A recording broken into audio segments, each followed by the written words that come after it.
माता जी का 13वीं 16वीं होती है कि नहीं होती है? आदमी मुंडन कराता है कि नहीं कराता है? मोदी ने कभी बाल छिलवाया? तो तब धर्माचार्यों ने कहा कि आप बिना पत्नी के यज्ञ नहीं करा सकते।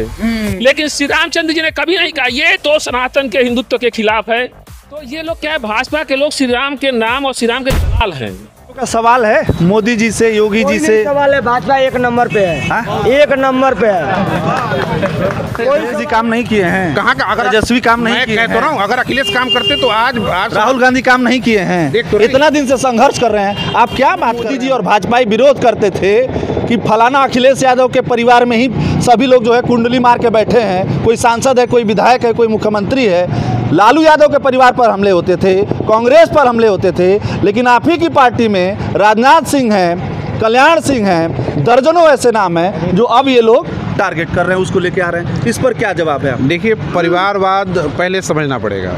हमारा परिवारवाद ऐसा नहीं है कि एक ही परिवार के 70-72 लोगों को एक साथ संवैधानिक पद दे दिया जाए। भाजपा का परिवारवाद ऐसा नहीं है कि बाप के बाद बेटा मुख्यमंत्री, बेटे के बाद उसका बेटा मुख्यमंत्री, उसके बाद उसका बेटा मुख्यमंत्री।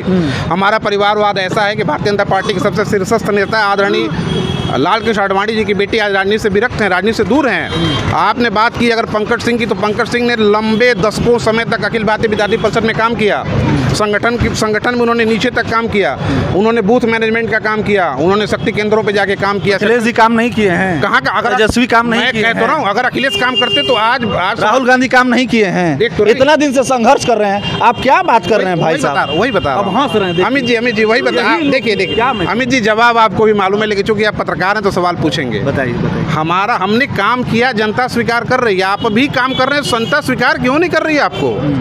आप कहाँ जा रहे हैं? कांग्रेस कहाँ है? अपने लोगों को तो आप अपनी सीटें बचाना तो छोड़, अपने लोग को बचा नहीं पा रहे हैं। कहाँ गए अखिलेश यादव की रणनीति? कहाँ गई अखिलेश यादव? आपको लखनऊ की सड़कों पर अखिलेश यादव को देखिए हुए कितने दिन हो गया? बंद कमरे में बैठ करके सैम पित्रोदा की रणनीति से बैठ के राजनीति करने वाले लोगों को परिवारवाद यही समझ में आएगा। हमारा परिवारवाद यह है कि आज देश के सबसे बड़े नेताओं में से हमारा आदरणीय राजनाथ सिंह के बेटे पंकज सिंह जी आज अभी भी भारतीय जनता पार्टी की सरकार में किस प्रकार का मंत्री पद संभाल रहे हैं, आप बताएं। उनकी स्थिति क्या है? संगठन में लंबे समय तक उन्होंने काम किया। नोएडा से रिकॉर्ड तोड़ वोटों से चुनाव जीत करके आए। आप बताइए, धर्मेंद्र यादव ने कौन से संगठन का काम किया? आप बताइए, तेजस्वी यादव ने कौन से संगठन का काम किया? आप बताइए, राहुल गांधी ने किस जगह कार्यकर्ताओं की बैठक ले ली? आज राहुल गांधी अमेठी से चुनाव जीवन भर अमेठी के लोग राहुल गांधी और उनकी फैमिली को चुनाव जिताते रहे। एक बार आप चुनाव हार गए, आपने छोड़ दिया वो सीट, आप वायनाड चले गए। आप न्याय यात्रा निकालते हैं और अमेठी के पास आकर के फिर वापस वायनाड भाग जाते हैं। ये कौन सा डर है? क्यों भाग रहे हैं? पालतू तो आपने अपने लोगों को बनाया। पालतू तो आपने अपने लोगों को बनाया था। अब जाकर नहीं, उन्हीं के शब्द को मैं रिपीट कर रहा हूँ। मैं उन्हीं के शब्द आपने लगाया, फिर आपने मैं इसलिए कह रहा हूँ कि भारतीय जनता पार्टी की हम देखिए, भारतीय जनता पार्टी के लोग आक्रामक और सकारात्मक राजनीति में विश्वास रखते हैं। अब वो समय नहीं है कि हम एक वोट से सरकार आप गिरा देंगे, बैठ करके ताली बजाएंगे। लोगों से हम चुनाव जीतेंगे, सरकार भी बनाएंगे, विकास कार्य भी करेंगे। और आपको आपका कोई आप लोग का सवाल है मोदी जी से, योगी जी से? सवाल है। भाजपा एक नंबर पे है। एक नंबर पे है। कोई सवाल नहीं है। भाजपा एक सवाल है भाजपा से। बताइए चाचा, क्या नाम है आपका? शौकत अली। पर हज में भाजपा ने विकास किया है? हम यहाँ के रहने वाले नहीं। आप यहाँ के ही नहीं। चलिए कोई बात नहीं। अब हम लोग बात करेंगे, थोड़ा सा इधर हो जाइए, इधर इस साइड आ जाइए, इधर हो जाओ बाबू। चलिए, एक सवाल अब ये होगा, अब तक तो चला ये विकास की बातें हुई, राजनीति की बातें हुई। सवाल अब ये है कि भाजपा वाले ज्यादा हिंदू हैं कि कांग्रेस वाले ज्यादा हिंदू हैं कि सपा वाले ज्यादा हिंदू हैं? क्योंकि भाजपा वाले जो खुद को हिंदूवादी कह रहे थे, राम मंदिर की बात कह रहे थे, उन्हीं लोगों पर आरोप लगा कि उन्होंने शंकराचार्यों का अपमान किया। इस पर आपकी क्या टेक है? उसके बाद हम सवाल क्या है उनसे? देखिए, मैं आपको एक बात बता दूं, भाजपा के लोगों को ना तो हिंदुत्व से कोई मतलब है, ना ही सनातन से कोई लेना देना है, और ना ही इनका धर्मशास्त्रों से कोई लेना देना है। ये श्री राम के जैसे आप इस चीज को समझते हैं कि जैसे ब्रोकर होते हैं ना, तो भाजपा ब्रोकर, हाँ, ये हिंदी में उसको क्या कहते हैं? हिंदी में दलाल कहते हैं। दलाल तो बड़ा शब्द है भाई साहब। हाँ, तो मैं आपको करना पड़ेगा, सिद्ध करूंगा, बिल्कुल सिद्ध करूंगा।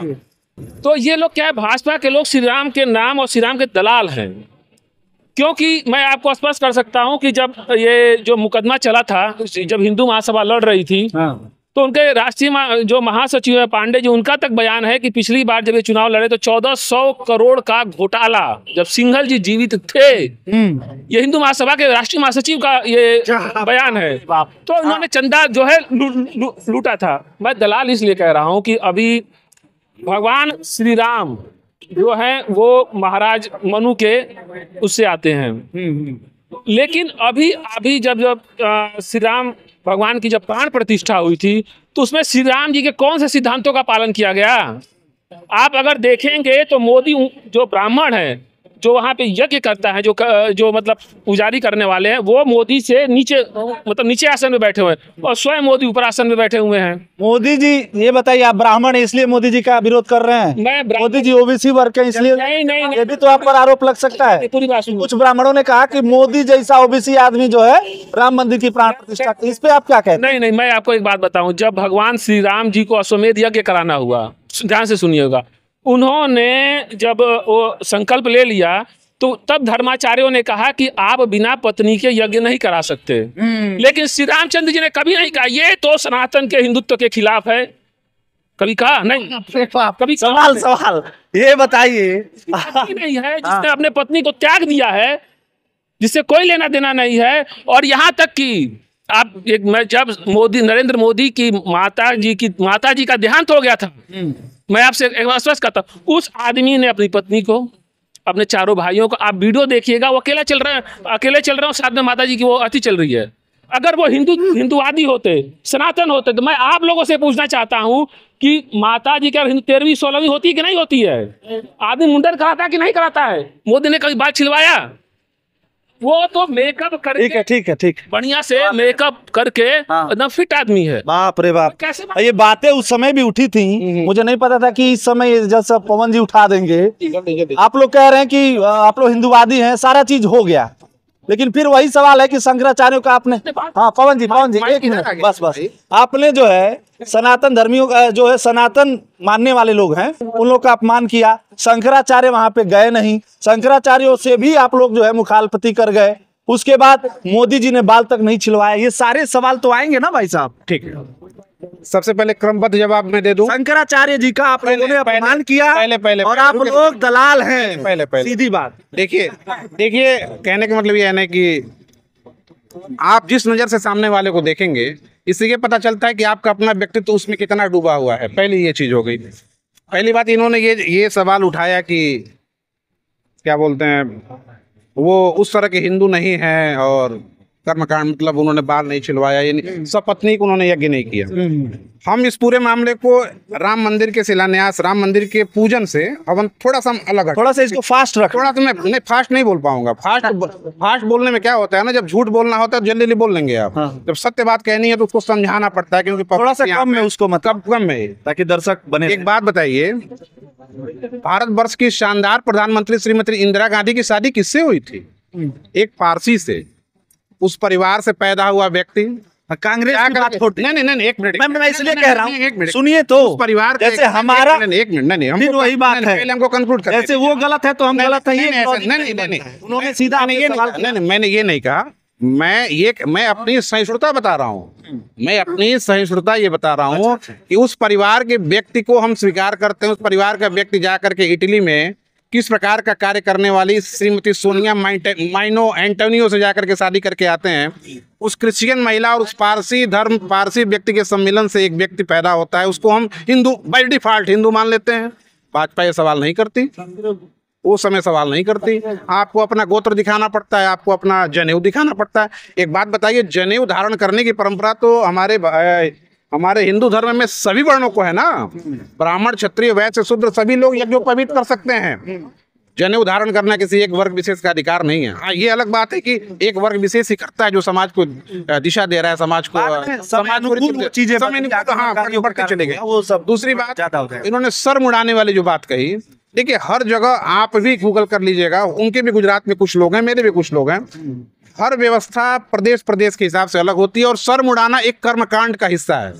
अगर आप ये कहें कि दाह संस्कार करने के बाद कर्म एकदम सर मुड़ाना ही बहुत जरूरी होता है, आप हमारे बरहज में लीजिए, छोटे पैमाने पे हिंदू धर्म का मारवाड़ी जो समाज है, वो कर्मकांड करने के बाद घर जैसे आता है, उसके उसके रहन सहन की प्रक्रिया अलग होती है। हाँ ये तो एक बनिया समाज आता है, वो उसकी प्रक्रिया अलग होती है। लोग यहाँ तो छोड़िए ना, मैं एक ऐसी बात कह रहा हूँ, आप भी वो सकते में आ जाएंगे कि एक ब्राह्मण समाज के परिवार में अगर कोई व्यक्ति मरता है तो कितने दिन बाद ब्रह्मभोज करते हैं, आप जरा बताएं। 13 दिन बाद, कितने दिन बाद? 16 दिन बाद, 12 दिन बाद। आपके घर की आत्मा 12 दिन में संतुष्ट हो जाती है, हमारे घर की आत्मा कितने दिन बाद संतुष्ट होती है? 16 दिन बाद। क्यों भाई? ये भी कर्मकांड का हिस्सा है। और हिंदू धर्म इतना सहिष्णु हमेशा रहा है कि इसमें अल्टरेशन होता रहा है, इस चीज को स्वीकार कर। उन्होंने अपनी माँ के मरने में अगर सर नहीं मुड़ाया, इससे आप ये कह रहे हैं कि उनको अपनी माँ से प्रेम नहीं था या माँ के मरने पे दुख नहीं? ठीक है, वो सवाल हो गया, ये इसका भी आपने जवाब दे दिया। शंकराचार्यों का आप लोगों ने अपमान किया है। शंकराचार्य भगवान शंकर के साक्षात अवतार माने जाते हैं, हिंदुओं के सबसे बड़े धर्मगुरु माने जाते हैं, वो तक लोगों ने विरोध कर दिया और उसके बाद शंकराचार्य को ही आप लोगों ने गाली गाली भी देने लगे। नहीं, शंकराचार्यों के लिए पूरा सम्मान है। शंकराचार्य नहीं आए, उन्होंने स्पष्ट कहा कि क्या करेंगे, हम ताली बजाने आएंगे। मैं उन शंकराचार्यों से पूछना चाहता हूं के बात है कि शंकराचार्य का सम्मान नहीं होगा। मैं बता रहा हूँ, ये आम जनता से पूछिए। अगर मोदी जी ने वाकई शंकराचार्यों का अपमान किया तो इस चुनाव में जनता उन्हें बताएगी।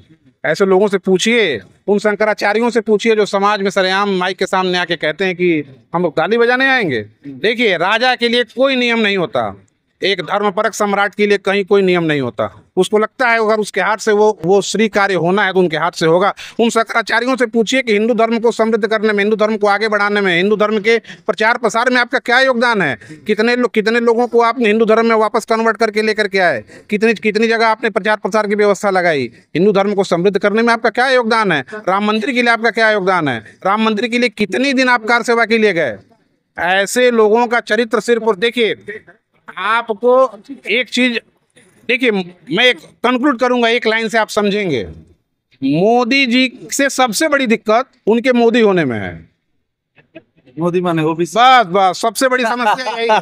भाई साहब, मोदी जी का जो विरोध कर रहा है तो इसका मतलब यही है कि वो जो नहीं, उनकी इस बात पे अच्छा, मोदी जी का सबसे बड़ा विरोध यही है कि मोदी हैं। अच्छा ठीक है, समझ गया। एक अंतिम सवाल हम लेंगे दोनों लोगों से। नहीं है, नहीं ठीक है, समझ गया। 2024 का मुद्दा क्या होगा, बरहज के लिए क्या चीजें होनी चाहिए, कम से कम शब्द? देखिए, मैं आपको स्पष्ट बता दूं कि ये सत्य है, कहीं ना कहीं सत्य है कि विपक्ष लड़ने की स्थिति में नहीं है। ये इसमें मैं और इस बार चुनाव ना तो मोदी लड़ रहे हैं ना योगी लड़ रहे हैं, क्योंकि जब पिछला कार्यकाल था यही भाजपा सरकार सुप्रीम कोर्ट गई थी कि आप इतनी जल्दी जो है श्री राम मंदिर का निर्णय मत दीजिए। भाजपा सरकार गई थी ये। और अब आप ही सुनिए, नहीं, मैं ये ऑन रिकॉर्ड है। ये सुब्रमण्यम स्वामी राज्यसभा सांसद भाजपा का ये बयान है और इस पर मुझे कोई दिक्कत नहीं है। कहा है, लेकिन इसको हम चेक नहीं कर पाए। नहीं, आप चेक कीजिएगा, मैं कह रहा हूँ आपसे चेक कीजिएगा महाराज। दूसरी बात, ठीक है 2024 का क्या मुद्दा होगा? देखिए, 2024 में सीधा मैं स्पष्ट कर दूं कि भगवान श्री राम का नाम जो है ना, वो चुनाव लड़ेगा तो जो भी वोट जाएगा उनके नाम पे जाएगा। बाप रे बाप। अंतिम सवाल वही, जल्दी। हाँ, अंतिम सवाल वही कि 2024 में आप लोगों का क्या मुद्दा होगा, किन चीजों पे आप लोग चुनाव लड़ने वाले हैं? क्योंकि भाई साहब ने तो ये कह दिया कि आप लोग केवल राम के नाम पे लड़ रहे हैं और राम जी को हटा दे तो आप लोग खत्म। भाई, तो वो राम जी का नाम आपको लेने में क्या दिक्कत है? वो आप अभी नहीं, अगर राम ही चुनाव जिता रहे हैं तो उस राम का नाम लेने में आपको क्या दिक्कत है? क्यों आप अपने वकीलों को सुप्रीम कोर्ट में लगाते हैं कि भगवान राम पे फैसला तुम मत लेकर के आओ? क्यों आप अपने वकीलों को धर्म पर? मैं एक इसी पे काउंटर कर लेता हूँ। आप ये कह रहे हैं कि राम मंदिर पे जो है क्या दिक्कत है? क्यों नहीं दिक्कत है भाई साहब? क्या धर्म के नाम पे अगर कोई पार्टी जीत रही है और लगातार ऐसा हो रहा है तो क्या उस देश का विकास अवरुद्ध नहीं होगा? पाकिस्तान की स्थिति देख लीजिए, बांग्लादेश की स्थिति देख लीजिए, अफगानिस्तान की स्थिति देख लीजिए। अगर आप धर्म की बात करेंगे तो धर्म के आधार पर विकास कहाँ होने वाला? जवाब दीजिए। मैं आपसे सिर्फ ये कहूंगा और ध्यान से आप मेरी बात समझेंगे। जिस राष्ट्र का धर्म खत्म हो गया वो धर्म अपने मूलभूत स्वभाव में नहीं रह पाया। पाकिस्तान की हालत खराब इसलिए है कि पाकिस्तान भले इस्लामिक मुल्क है लेकिन इस्लाम के नियमों का पालन पाकिस्तान में नहीं हो रहा है। अगर इस्लाम के नियमों का पालन पाकिस्तान में हो तो इस्लाम तो बहुत बढ़िया धर्म है। इस्लाम कहाँ कहता है कि बम बांध के फट जाओ भाई? इस्लाम कहता है क्या कि बम बांध के फट जाओ? तुम इस्लाम की नहीं मान रहे हो इसलिए तुम बम बांध के फट रहे हो। इस्लाम कहाँ कहता है कि तुम 3 तलाक करो और तुम 15 औरतों से तुम एक साथ शादी कर लो? वो इसलिए हो रहा है क्योंकि आप इस्लाम को नहीं मान रहे हैं। अगर राम का नाम लेने से भारतीय जनता पार्टी का विकास हो रहा है तो गर्व है, मैं राम का नाम एक बार नहीं 100 बार लेंगे। और दूसरी बात, हम हमारे चुनाव के जो मुद्दे हैं सशक्त भारत, समृद्ध भारत, धर्म की स्थापना। वाह, सशक्त, समृद्ध और धर्म की स्थापना, ये भारतीय जनता पार्टी का इस बार का नारा है। और अब की बार 400 पार, मोदी जी की गारंटी। ये सारी चीजें आप देखते होंगे, सुनते होंगे, लेकिन वहीं विपक्ष का ये कहना है कि इस बार भाजपा, इस बार मोदी योगी शाह चुनाव नहीं लड़ रहे हैं। इस बार केवल और केवल राम के नाम को भजा के, दलाली करके भारतीय जनता पार्टी सरकार बनाने वाली है। ये पवन जी का कहना था, विपक्ष का भी ये कहना है। बाकी आपका क्या कहना है, कमेंट सेक्शन आपके लिए है भैया। इसको शेयर करिए, लोगों तक पहुंचाइए, ताकि जमीनी स्तर पे जिस तरीके से हम सवाल जवाब कर रहे हैं, आपके मुद्दे उठा रहे हैं, वो अधिकांश लोगों तक पहुंच सके। बने रहिए हमारे साथ। नमस्कार।